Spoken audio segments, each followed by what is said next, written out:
வாங்க அத்தை பரப்பலாம். வா போலாம். நீங்க எப்ப பார்த்தாலும் போன்லயே சரி, இருங்க. அதான் வந்துட்டேன்ல. அந்த போனை ஒரு நாளைக்கு ஒளிச்சு வைக்க போறேன் பாருங்க. பார்க்கலாம்.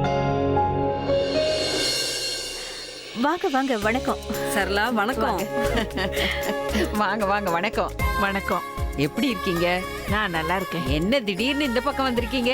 நாங்க 2 பேரும் ரொம்ப நாளா உங்களை வந்து பார்க்கணும்னு நினைச்சுக்கிட்டு இருந்தோம். நல்ல நாள் அதுவுமா வந்துட்டோம். நீங்க வந்தது நல்லதா போச்சு. நாங்க ஏதோ தப்பான டைமுக்கு வந்துட்ட மாதிரி இருக்கு. இல்ல நீங்க எங்கேயாவது புறப்படுறீங்களா?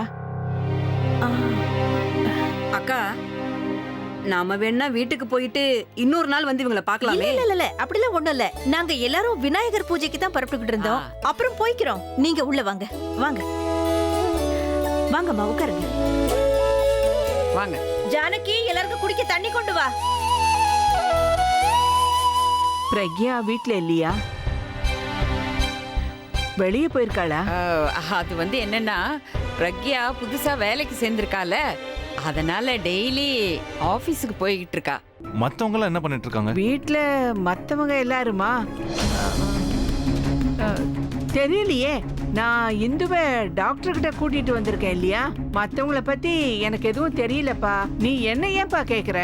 நீ அவங்களுக்கே போன் பண்ணி கேள. அக்கா, வரேன் இந்து, வரேன். இந்து கூப்பிடுறாப்பா. நான் போனை வச்சிடுறேன். அபி, நீ புரிஞ்சுக்குவேன்னு நினைக்கிறேன். இந்த நிலைமையில நான் அங்க வர முடியாதுப்பா.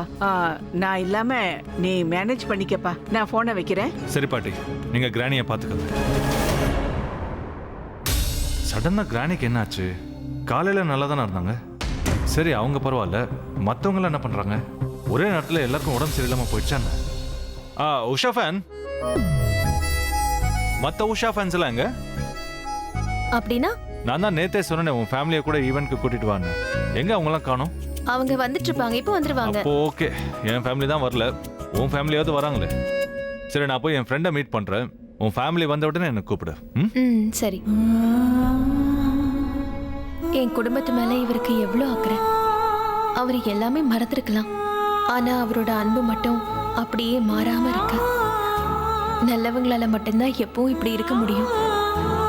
அவரோட பிரெயின் வேணா அவரை கைவிட்டுருக்கலாம், ஆனா அவரோட மனசு என்னைக்கும் அவரை கைவிடாது.